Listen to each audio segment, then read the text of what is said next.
জাদুটোনা কিভাবে নষ্ট করবেন? অনেক সময় আমাদেরকে ব্ল্যাক ম্যাজিক করা হয়, জাদুটোনা করা হয়। আপনি আপনার উপরে কেউ তাবিজ করেছে কিনা, কিভাবে আপনি জাদুটোনা নষ্ট করবেন?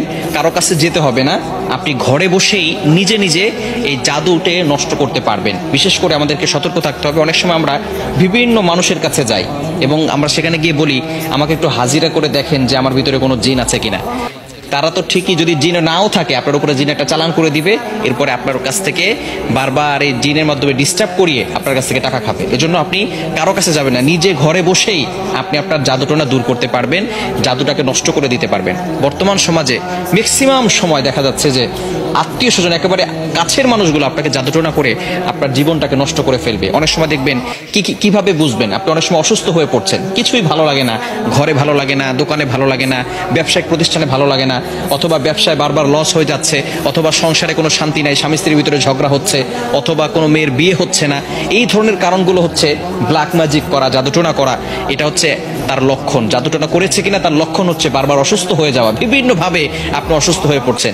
মেয়েটার বিয়ে হচ্ছে না, বারবার পাত্র আসে, দেখে সবকিছু ঠিকঠাক থাকে, যেদিন বিয়ে ডেট দিবে তার কিছুদিন আগে বলে বিয়ে করবো না। এরকম অনেকে হয়, অনেকে আমাদের কাছে ফোন দিয়ে বলে। এটা হচ্ছে ব্ল্যাক ম্যাজিক, জাদুটোনার একটি অন্যতম লক্ষণ। এরকম লক্ষণ যদি আপনার ভিতরে থেকে থাকে, তাহলে আপনি জাদুটোনা কিভাবে নষ্ট করবেন আজকে বলে দিব।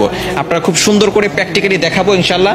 আপনি দেখে এটা যদি প্র্যাকটিস করেন, ইনশাল্লাহ জাদুটোনা যদি থেকে থাকে তাহলে আপনি নিজেই এটা করলে আপনার জাদুটোনা কেটে যাবে। ব্ল্যাক ম্যাজিক করে আপনাকে কেউ ক্ষতি করতে পারবে না, এবং এরপর থেকে আপনাকে কিছু আমল করতে হবে। আচ্ছা, আমি আপনাদেরকে দেখাচ্ছি। কলম আছে নাকি কারো কাছে? এই যে একটা কলম। সর্বপ্রথম আপনি যে কাজটা করবেন, প্রথমে অজু করবেন। অজু করে আপনি সূরাতুল ফাতিহা একবার পড়বেন, সূরা ফালাক একবার পড়বেন, সূরা নাস একবার পড়বেন, সূরা ইখলাস একবার পড়বেন। এরপরে আয়াতুল কুরসি পড়বেন। প্রথমে সূরা ফাতিহা একবার, এরপরে সূরা ফালাক একবার, সূরা নাস একবার, এরপরে সূরা ইখলাস একবার, আয়াতুল কুরসি একবার। এটা পড়ার পরে এরপরে আপনি একটা চেয়ারে বসবেন। অজু অবস্থায়, পবিত্র অবস্থায় চেয়ারে বসবেন। মনে রাখবেন, কোরআনের ভিতরে আল্লাহ তাআলা শিফা দিয়েছেন। আল্লাহ তাআলা নিজেই বলে দিয়েছেন 15 নম্বর পারা 9 নম্বর পৃষ্ঠার 2 নম্বর লাইন, সূরা বানী ইসরাঈলের 82 নম্বর আয়াতে আল্লাহ তাআলা বলছেন, ওয়া নুনাজ্জিলু মিনাল কুরআন মা হুয়া শিফাউ ওয়া রাহমাতুল লিল মুমিনিন। আমি আল্লাহ তাআলা মুমিনদের জন্য কোরআনটা শিফা স্বরূপ নাজিল করে দিয়েছি।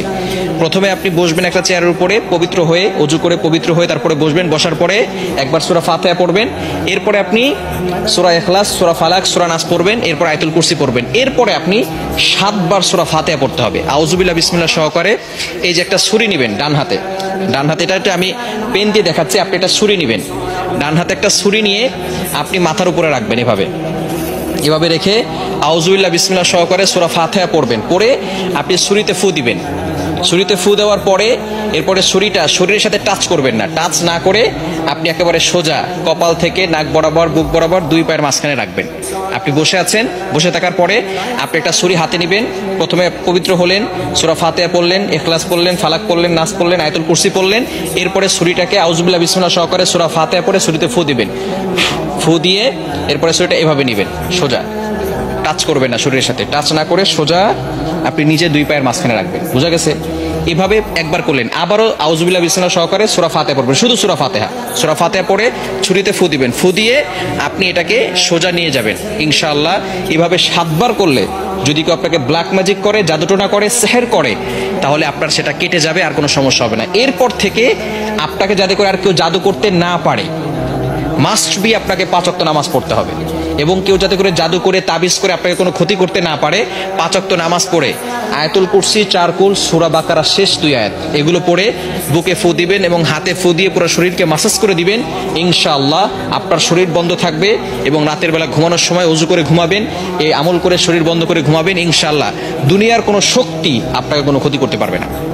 আল্লাহ তাআলা আপনাকে প্রটেক্ট করবেন, আল্লাহ তাআলা আপনাকে হেফাজত করবেন। দুনিয়ার দুষ্ট জিন বলেন, মানুষ শয়তান বলেন, জিন শয়তান বলেন, সকল ধরনের দুষ্টমি থেকে এবং দুষ্ট জিন থেকে আল্লাহ তাআলা আপনাকে হেফাজত করবেন। আল্লাহ তাআলা আমাদের সকলকে এটা সুন্দরভাবে বুঝে আমল করার তৌফিক দান করেন।